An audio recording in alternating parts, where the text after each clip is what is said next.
아멘. 오늘 말씀을 가지고 주의 영광이 온 세계 위에 라는 제목으로 말씀의 은혜를 나누기 원합니다. 성도님들 아시는 것처럼 지난 금요일부터 오늘까지, 오늘 아침까지 우리 청년부가 겨울 수련회를 다녀왔습니다. 우리 청년들 많이 있는데 어제 잠도 잘 못 자고 이렇게 와서 같이 예배를 드리고 있어요. 겨울 수련회 기간 동안 이제 로마서 1장, 3장, 8장 이 세 장의 말씀으로 복음 하나님의 능력이라는 주제로 함께 말씀의 은혜를 나누는 시간을 가졌습니다. 특별히 저한테 좀 특별한 시간이었던 것 같아요. 저 개인적으로 좀 많이 은혜를 많이 받았던 시간이었던 것 같습니다. 구원을 주시는 하나님의 능력, 그 복음에 대하여 구체적으로 함께 나누는 시간을 가졌습니다. 제가 수련회 중에 나눴던 말씀을 한 가지만 나누면, 성도님들, 우리가 예수님을 왜 믿죠? 우리가 예수님을 왜 믿습니까? 여러분들 답은 뭐예요? 혹시 이 자리에 계신 분 중에서 돈 벌려고 예수님 믿으시는 분 계신가요? 건강하려고 예수님 믿으시는 분이 계신가요? 아니죠. 그게 우리 목적이, 예수님 믿는 목적이 아닙니다. 물론 우리가 예수님을 믿고 의지하기 때문에 누릴 수 있는 축복들이 많이 있지만 그것이 우리가 예수님을 믿는 목적이 되어서는 안 되죠. 만약 그것이 목적이라면 그건 미신이잖아요. 샤머니즘이에요. 우리는 예수님을 왜 믿냐? 구원받기 위하여 예수님을 믿습니다. 그렇다면 구원이란 게 무엇인가? 여러분, 영원한 생명이라고 말하는 이 구원이 뭐죠? 죽어서 성당 가는 거 맞습니까? 예, 맞는 말이에요. 그러나 그것을 다 구원이란 걸 표현할 수 없어요. 구원이란 무엇인가? 우리 청년들 수련회 때 배웠죠? 구원이 뭐예요? 대답을 안 하시네. 구원은 하나님과의 관계 회복. 청년들 말을 안 하네요. 몇 번을 했는데, 네. 구원은 다른 게 아니에요. 하나님과의 관계 회복이에요. 그게 구원이에요. 그러니까 우리가 하나님과 관계가 회복이 되니까 하나님 계시는 곳인 천국에 가는 거죠. 반대로 사망은 뭐예요? 하나님과 관계 단절이에요. 하나님과 관계가 끊어지니까 하나님이 계시는 곳으로 가지 못하고 지옥으로 가게 되는 거죠. 그러니까 하나님과 관계가 회복이 되는 것, 그것이 구원이에요. 죄는 우리로 하여금 하나님과의 관계를 끊게 만듭니다. 그래서 죄는 무서운 거예요.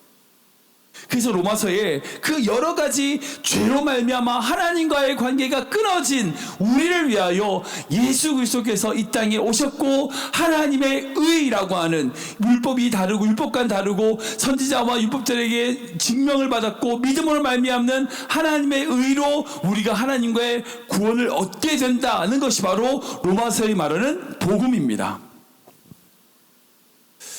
제가 한 사람을 좀 소개해드리고 싶어요. 바로 조엘 스넨버그라고 하는 목사님이십니다. 지금은, 예전에는 청년이었는데 지금 목사님이세요. 1979년에 생후 22개월 되었던 이 조엘이라고 하는 목사님이 자동차 사고로 전신에 85도의 3도 화상을 입고 약 50차례 수술을 받고 근근히 생명이 회복된 분입니다. 이분께서 자기의 인생을 담아서 쓴 책이 있는데, 그게 뭐냐면 세상에서 가장 아름다운 사람 조엘이라고 하는 책이에요. 바로 이 책입니다. 이 목사님께서 이 책에 이렇게 고백하고 있어요. 나는 행복이라는 것이 창조주 하나님과의 올바른 관계에 달려 있으며, 내가 누구인지, 인생에서 마땅히 해야 할 일이 무엇인지 깨닫는 데 달려 있다고 확신합니다 라고 써놓으셨어요. 사랑하는 여러분 행복하고 싶죠? 행복하고 싶으시죠? 대답을 해보세요. 행복하고 싶죠? 누구나 다 행복하고 싶을 거예요. 다 행복하기를 원해요. 어떤 누구든지 불행하기를 원하지 않아요. 난 불행하기를 원합니다. 그렇게 말하는 사람 없어요. 근데 그 행복이 어디서 오느냐? 우리 안에서 아무리 찾아도 행복은 안 나와요. 안 나와요.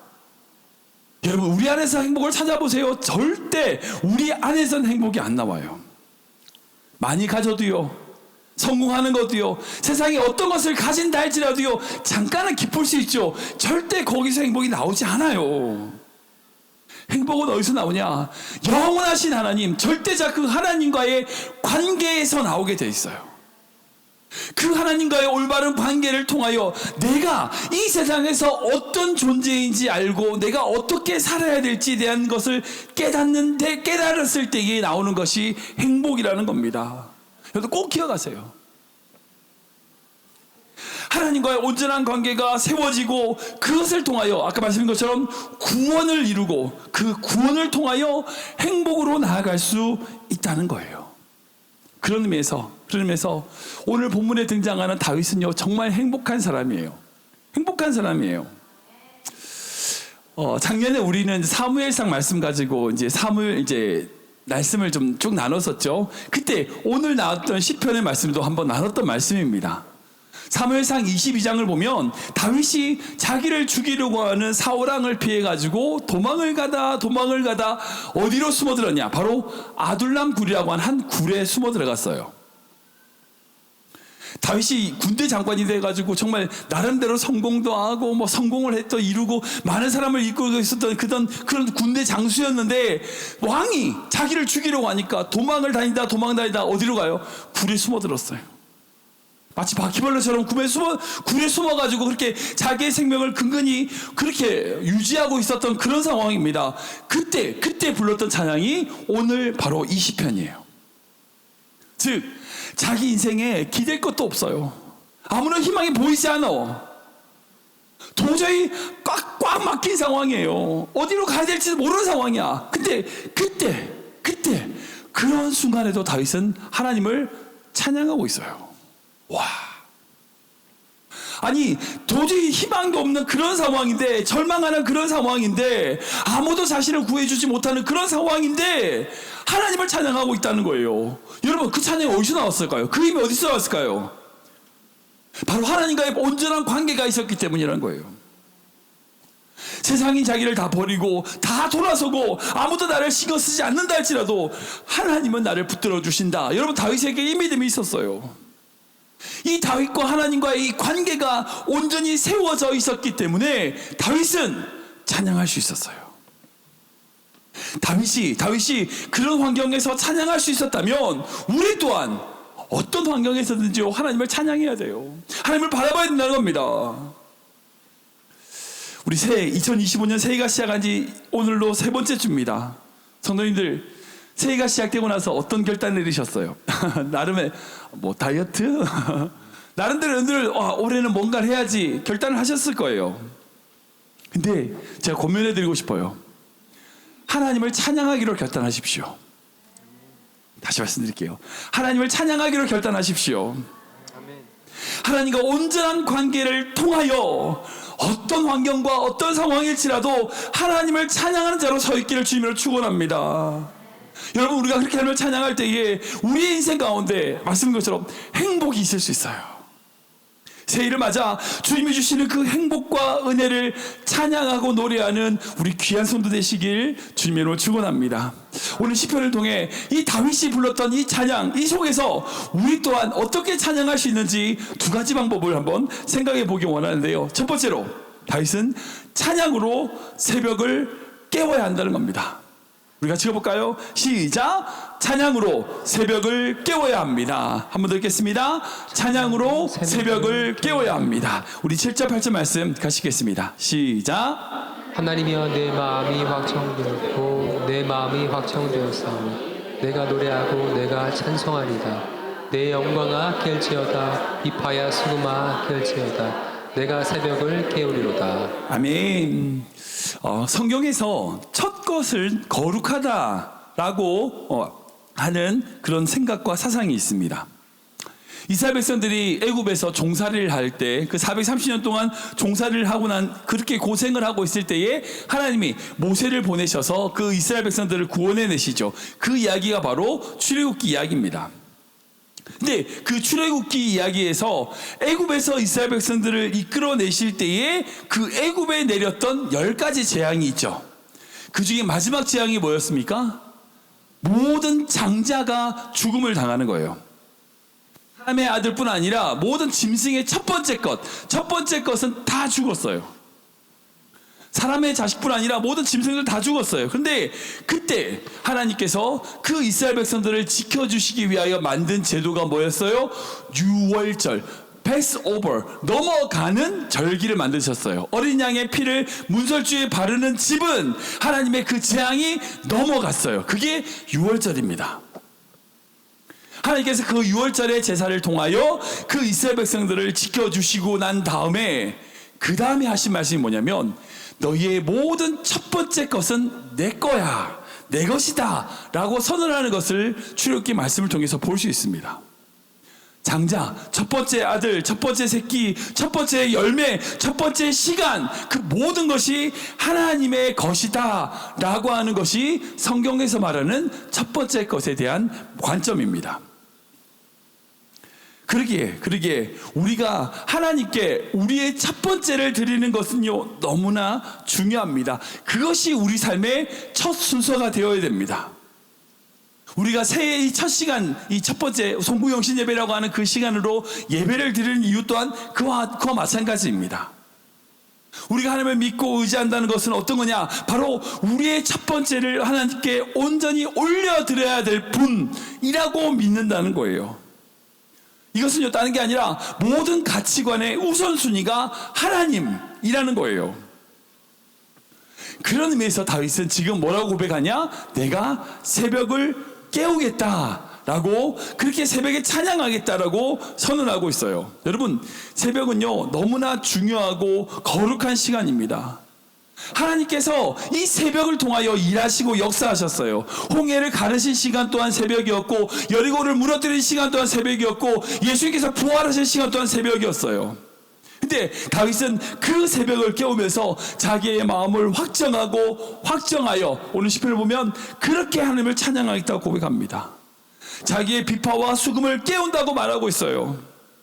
즉 자기가 가지고 있는 그 비파와 수금을, 그 모든 악기를 동원하여 연주하여 그 고요하고 잠든 새벽을 깨우겠다라고 선언하고 있어요. 여러분, 아까 말씀드린 것처럼 지금 다윗은 어디 있어요? 굴에 갇혀 있어요. 형, 굴에서 뭐 할 수 있겠습니까? 아무것도 할 게 없어요. 그 굴에 갇혀서 아무것도 할 수 없는 그 상황에 있어서 하나님께 그렇게 찬양하고 예배하는 것이 자기 인생의 첫 번째입니다 라고 고백하는 거죠. 다윗은 지금 그 굴 안에 갇혀 있으면서 아무것도 사방에 막혀 있는 그 상황 속에서 온전히 자기의 첫 번째가 바로 하나님임을 선언하고 있는 거예요. 이 말씀은 단순하게 여러분들 보고 새벽에 일이라는 얘기가 아니에요. 여러분들 첫 번째를 주님께 올려드리라는 겁니다. 하나님이 여러분들의 첫 번째가 되어야 된다는 겁니다. 제가 이전에 섬겼던 교회 청년 중에 정말 귀한 청년이 있었어요. 참 대단하다는 생각을 하게 됐어요. 뭐냐면 제가 그 청년이 대학을 마치고 첫 번째 직장에 가서 첫 월급을 받아서 그 모든 걸 다 하나님의 헌금을 하더라고요. 물론 이제 부모님이 시켜서 한 거긴 하지만 자기가 받았던 첫 번째 월급을 하나님 앞에 다 헌금하는 것을 봤습니다. 여러분, 대학 졸업하고 나서 첫 번째 직장에 다니면서 한 달 동안 열심히 일해가지고 월급 받았으면 얼마나 하고 싶은 게 많을까요? 얼마나 갖고 싶은 것도 많았을까요? 그거 나오기만 하라, 월급 나오기만 하라, 꼭 해야지. 여러분, 그런 마음들이 얼마나 많았을까요? 근데 그 청년이 그 모든 걸 하나님께 드리더라고요. 여러분, 생각해보세요. 그런 믿음으로 사는 청년을 하나님이 붙들어 주시지 않겠습니까? 그런 믿음으로 나아간다면요, 하나님께서 그 인생을 책임져 주지 않겠습니까? 여러분, 새벽을 깨운다는 것은 바로 그런 의미예요. 주님이 내 삶의 첫 번째라는 거예요. 여러분, 하나님이 내 삶의 첫 번째가 아닌 다른 어떤 것이 첫 번째다. 여러분, 그게 다 우상이에요. 심지어는 우리의 자녀들이 우리의 우상 될 수도 있습니다. 돈이 우상이 될 수도 있어요. 하나님보다 더 중요해, 더 첫 번째야. 여러분, 그런 신앙은요, 우상을 섬기는 것과 똑같은 거예요. 새해를 맞아 2025년이 우리에게 시작됩니다. 여러분들의 첫 시간, 이 1월이라고 하는 시간 동안 여러분들에게 어떤 결단이 있습니까? 하나님이 정말 여러분들의 첫 번째입니까? 새벽을 깨우시겠습니까? 정말 그런 믿음의 결단으로 이 한 해를 주님 앞에 온전히 찬양하는 귀한 성도 되시길 주님으로 축원합니다. 두 번째로, 찬양으로 하나님의 인자와 영광을 바라보아야 된다는 겁니다. 우리가 읽어볼까요? 시작! 찬양으로 하나님의 인자와 영광을 바라보아야 합니다. 한번 더 읽겠습니다. 찬양으로 하나님의 인자와 영광을 바라보아야 합니다. 우리 10절 11절 말씀 같이 읽겠습니다. 시작. 주의 인자는 커서 하늘에 미치고 주의 진리는 궁창에 이르나이다. 하나님이여 주는 하늘 위에 높이 들리시며 주의 영광이 온 세계 위에 높아지기를 원하나이다. 아멘. 새해를 맞으면 성도님들이니 만나시는 모든 분들이 덕담을 주고받죠. 예, 올 한 해 큰 어려움 없고요, 복 많이 받으세요. 예, 덕담을 주고받습니다. 새해에 그렇게 덕담을 주고받는 이유는 뭐예요? 그 어려운 일이란지 이런 것들이 없기를, 만나지 않기를 기원하는 마음으로 그런 덕담을 나누죠. 근데 그 덕담을 나눈다고 어려움이 없어지나요? 찾아오지 않던가요? 여러분들 정말 그러시던가요? 덕담을 많이 하면 그게 어려움이 없어지던가요? 절대 그렇지 않죠. 절대 그렇지 않아요. 물론 사람마다 그의 양태라든지 정도는 다를 수 있지만 어떤 인생이든지요, 분명히 어려운 일이 찾아와요. 힘든 일이 생기게 됩니다. 근데 그때 우리는 무엇에 주목해야 될까요? 무엇을 바라봐야 될까요? 아까 말씀드린 것처럼 조엘이라고 하는 이 목사님, 정말 여러분 감사할 거 없죠? 뭐가 감사할 게 있겠어요? 주변을 봐도 거울을 보면 비참한 자기의 모습밖에 안 보일 겁니다. 부족하고 연약하고 화상으로 상처 입은 자기의 피부를 보면서 어떻게 그런 모습을 하게 영광을 돌릴 수 있을까요? 근데 정말 신기한 건 이 조엘 목사님이 젊었을 때, 어렸을 때 정말 하나님이 주시는 은혜 가운데 하나님의 영광을 바라보며 살았어요. 그분이 쓰신 책을 보면 어릴 때 자전거 타기, 롤러스케이트, 수영, 수상스키, 심지어는 손가락이 없는데 농구 선수까지 했어요. 고등학교 때 전교회장에 나가가지고 전교회장이 되었고요, 리더십을 가지고 많은 사람들을 이끄는 그런 사람이 됐습니다. 이후에 테일러 대학을 졸업하여 신학교 석사 과정을 마치고 지금 목회자로 교회를 섬기고 있어요. 헌신하고 있습니다. 여러분, 그가 자기에 있는 그 환경만을 바라보면 넘어질 수밖에 없죠. 좌절하죠. 예. 일어설 수 없을 겁니다. 근데 그런 환경 속에서도 무엇을 봐냐? 그 환경을 보지 않고 하나님을 보는 거예요. 하나님의 영광을 바라본 거예요.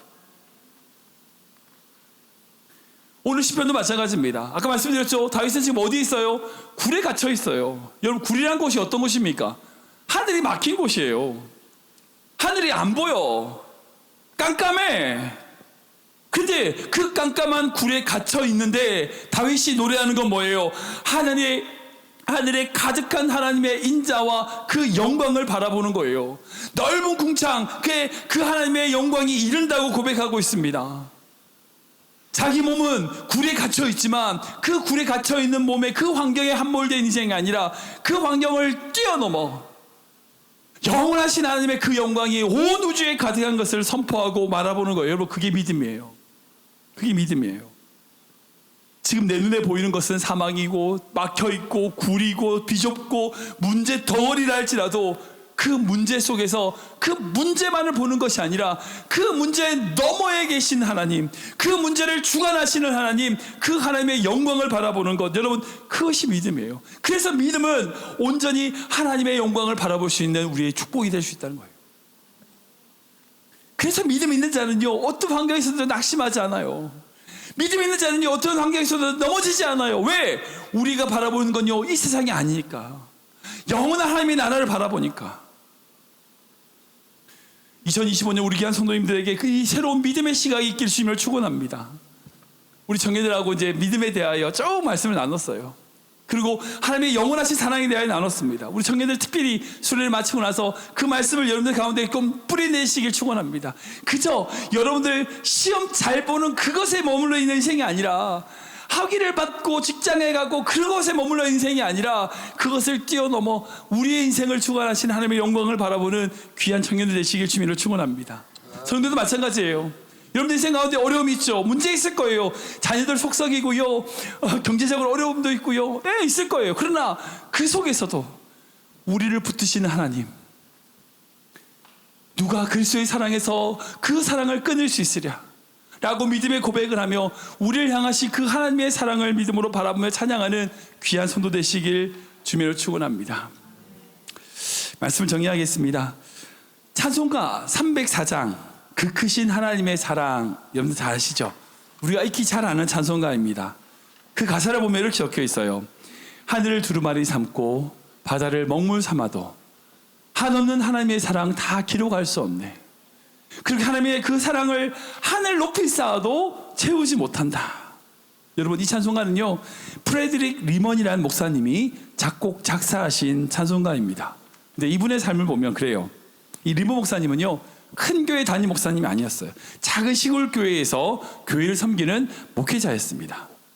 근데 그 교회가 형편이 좀 어려워서 교회가 전체적인 생활비를 충당하지 못하니까 사역을 함과 동시에 본인이 일을 하는 공장을 다니고 직장을 다니는 이중직이라고 하죠. 이중직을 하시는 상황이었어요. 그렇게 일을 하면서 생활비를 벌어서 목회를 하고 계셨어요.